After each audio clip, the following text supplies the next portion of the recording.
Bismillahirrahmanirrahim. Assalamualaikum warahmatullahi wabarakatuh. Perkenalkan, nama saya Fadli Al-Qadri Ramadan dari Prodi Pendidikan Teknologi Informasi dengan nomor induk mahasiswa 24085014003. Di kesempatan kali ini, saya akan menjelaskan bagian-bagian komponen perangkat komputer. Nah, sebelum kita memahami bagian-bagian di dalam komputer, ada baiknya kita mengenal dulu apa sih sebenarnya yang disebut komputer. Nah, komputer adalah perangkat elektronik yang mampu menerima data, mengolahnya menjadi informasi, menyimpannya dan menampilkan kembali hasilnya.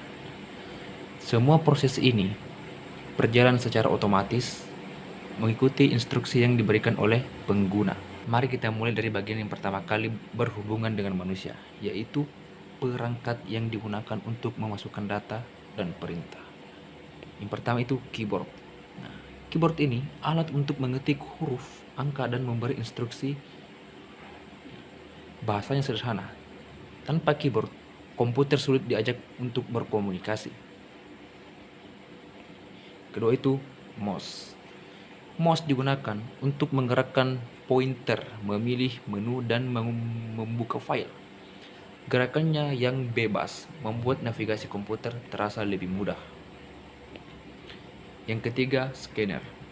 Scanner berfungsi untuk mengubah dokumen fisik menjadi bentuk digital agar bisa disimpan dan diolah di komputer. Yang keempat itu webcam. Nah, webcam sebagai alat untuk menangkap gambar dan video, terutama dalam komunikasi jarak jauh. Terakhir itu mikrofon. Nah, mikrofon ini berfungsi untuk memasukkan suara ke komputer untuk rekaman, rapat online, maupun perintah suara. Kita masuk ke bagian kedua, yaitu komponen proses atau processing device. Kita masuk ke penjelasan yang pertama, yaitu CPU atau Central Processing Unit. Nah, sering disebut sebagai otak komputer karena bertugas memproses instruksi, menjalankan program, serta mengatur jalannya sistem. Yang kedua itu GPU atau Graphics Processing Unit. Nah, GPU unit yang mengolah tampilan grafis, terutama untuk game, desain, dan video. Tiga itu RAM atau Random Access Memory. Nah, RAM adalah tempat penyimpanan sementara untuk data dan program yang sedang berjalan. Semakin besar RAM-nya, semakin banyak juga tugas yang dapat dijalankan secara bersamaan. Yang keempat dan terakhir adalah motherboard. Nah, motherboard adalah papan utama yang menghubungkan semua komponen agar dapat bekerja bersama. Disinilah semua perangkat saling berkomunikasi. Masuk ke bagian ketiga, yaitu komponen output atau output device. Nah, setelah data diproses, komputer membutuhkan cara untuk menampilkan hasilnya. Nah, disinilah perangkat output berperan. Di sini ada 4 perangkat output.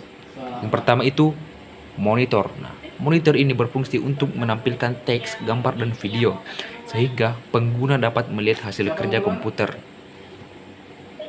Yang kedua itu printer. Nah, printer ini berfungsi untuk menghasilkan cetakan fisik berupa dokumen maupun gambar.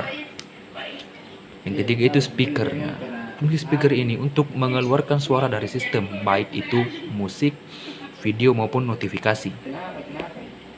Yang keempat itu adalah proyektor.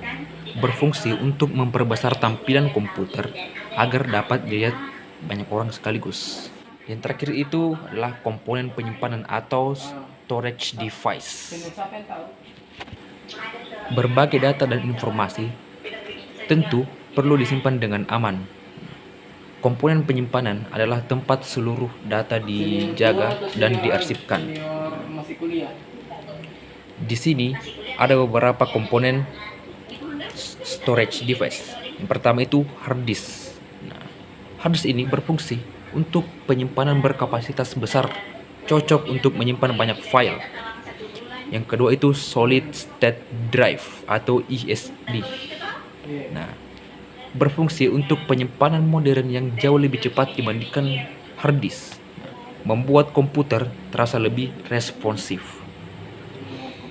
Ketiga itu flash disk, berfungsi untuk penyimpanan portable yang mudah dibawa dan digunakan untuk memindahkan data. Yang keempat itu adalah memory card-nya. Umumnya digunakan pada kamera dan perangkat mobile untuk menyimpan foto dan video. Terakhir itu adalah komponen tambahan, yaitu peripherals. Mohon maaf saya kurang bisa mengucapkannya. Ya. Terdapat pula perangkat tambahan yang mendukung kenyamanan dan kelengkapan dalam penggunaan komputer, seperti halnya LAN card atau WiFi adapter. Ya, ini menghubungkan komputer ke internet dan jaringan lokal. Kedua itu sound card. Nah, ini fungsinya untuk memproses dan meningkatkan kualitas audio. Ketiga, cooling system. Ini membantu menjaga suhu komponen agar tetap stabil selama digunakan. Keempat itu casing. Casing ini berfungsi untuk melindungi seluruh komponen dan menjaga aliran udara di dalam komputer. Sebagai penutup, mari kita melihat kembali bagaimana setiap bagian bekerja bersama. Nah, komponen komputer saling melengkapi, seperti halnya input memasukkan data, CPU mengolahnya, storage menyimpan informasi, dan output menampilkan hasilnya. Dengan memahami setiap bagiannya, kita dapat lebih mudah mengenali cara kerja komputer dan merawatnya dengan baik.